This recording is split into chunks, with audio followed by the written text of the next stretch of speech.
There is a growing interest in raising your own poultry to eat or sell. My name is Alicia Halbritter, and I'm the Agriculture and Natural Resources Agent for IFAS Extension, Baker County.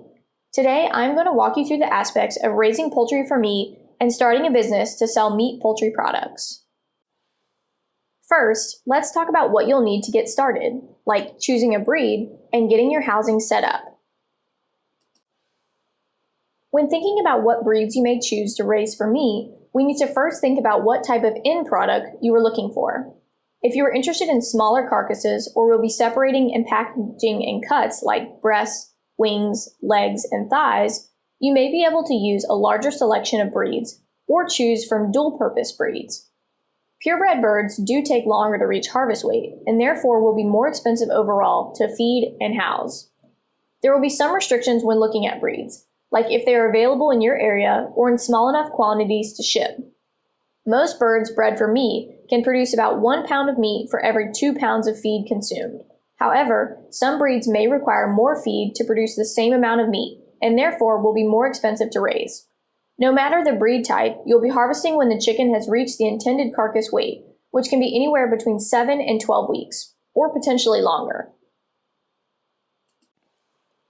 The most popular breeds used for meat are Cornish Rock crosses, which is a commercial hybrid that grows very quickly and has great feed conversion.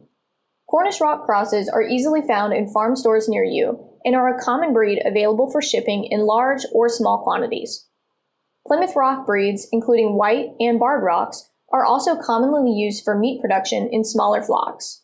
Both Plymouth Rocks and Rhode Island Reds are great dual-purpose birds, as they are good egg layers and hardy enough to produce enough meat. New Hampshire breeds are also a popular choice for homegrown meat birds.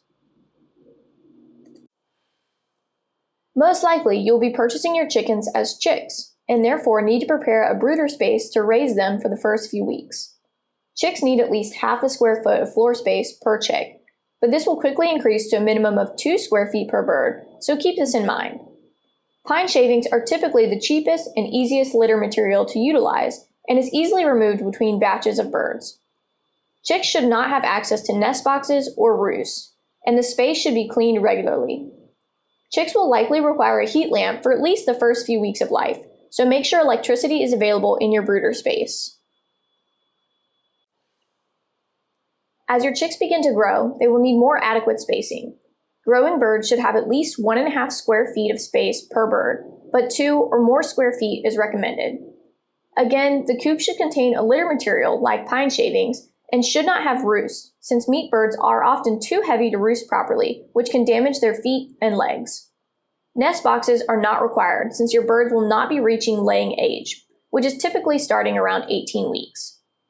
Although an outdoor space is not required for these birds, if you would like to provide a run, it should be confined to 5 to 10 square feet per bird. Too much exercise will reduce feed conversion rates and put stress on the chicken's heavy body. There are options for mobile chicken tractors, which give the chickens a confined space to free range and consume vegetation. A mobile coop should be at least 3 square feet per bird and needs to be moved to locations at least 3 times a week. Feeders and waterers should be appropriately sized for the chickens and flock size. The lip of the feeder and waterer should be level with the bird's back to prevent waste and maintain cleanliness. If you find your chickens are wasting a lot of feed, utilizing a trough feeder that is filled halfway can help mitigate this issue. For meat birds, it is important to always keep food and clean water in front of the chickens. You should be feeding a balanced ration to your birds, which will typically be a commercially developed feed. For birds intended to be fryers or broilers, feed a starter crumble containing somewhere between 20 and 23% protein until they reach the desired carcass weight. Since roasters will be grown out longer to reach slaughter weight, we want to make sure they are growing at a safe rate. Feed birds intended to be roasters a starter feed with 20% protein for the first 4 weeks, and then switch to an 18% feed until desired weight is reached. You can dilute a 20% starter feed to 18% protein by mixing cracked corn in the feed at a rate of 9-to-1. This means for a 10-pound batch of feed, you would mix in 1 pound of cracked corn with 9 pounds of starter feed. Once your birds have reached the desired weight, it's time to harvest. When harvesting, always keep food and animal safety in mind. Sanitize any equipment to be used before starting and regularly during the process. Wash your hands and wear gloves when handling raw carcasses. Tables and other stations can be wrapped with clean plastic to maintain cleanliness and make cleanup easier. Only harvest healthy birds that are clear of medications or products, and always utilize humane euthanasia methods.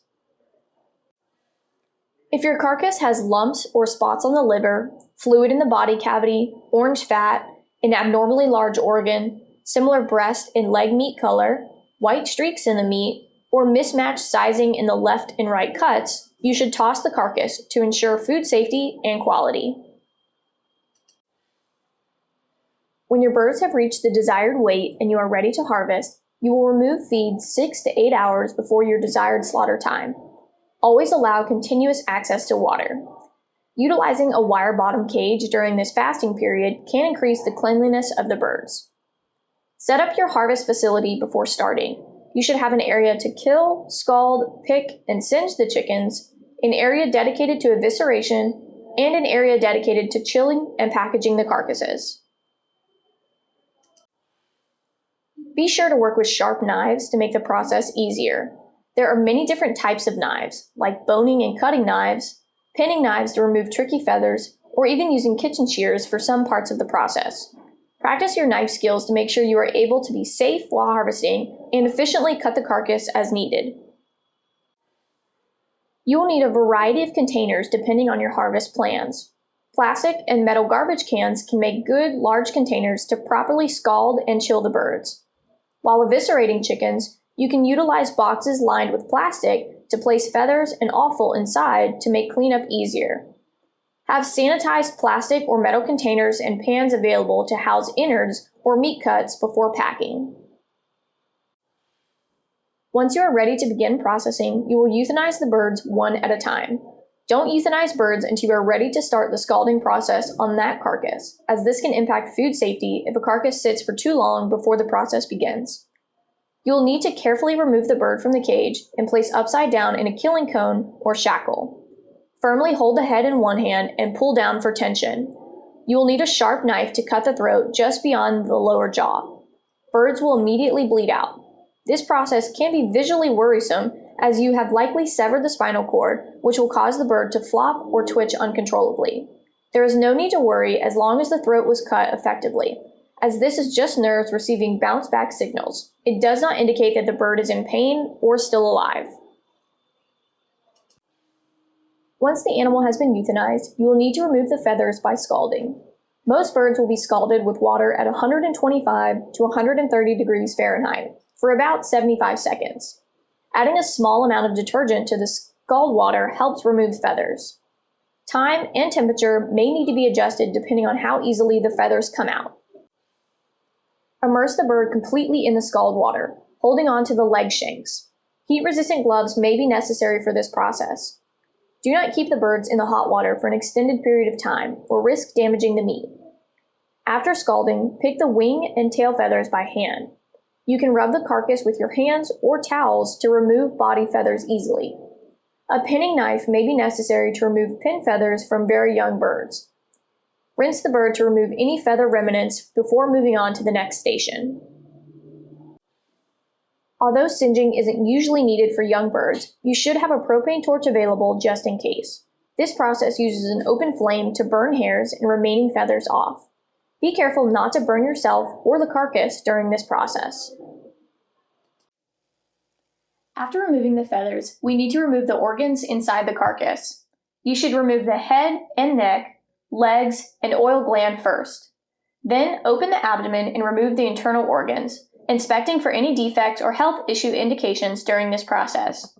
You can harvest the giblets or toss them with the offal. After eviscerating, you are ready to begin chilling your carcass. We need to bring the temperature of the carcass down. Pre-chill the carcass in a cooler or container with a running hose. This helps flush the carcass and lower the temperature without shocking it. After about 10 to 15 minutes in the flowing water bath, you can move the carcass to an ice water bath. The carcasses will sit in ice water for a few hours, or until they reach 40 degrees Fahrenheit. Ice may need to be replenished throughout this time, especially if you are chilling many carcasses at a time.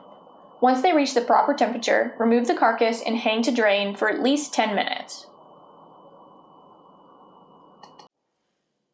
If you're only harvesting for personal use, you can decide how the carcasses will be packaged based on your intended use of the product. You may wish to leave them as whole roasters, split them in halves or quarters, or cut out all the usable parts, such as breasts, wings, thighs, and legs. It is best to freeze products in a vacuum-sealed bag for longer storage times. However, locker wrapper paper and aluminum foil can be used.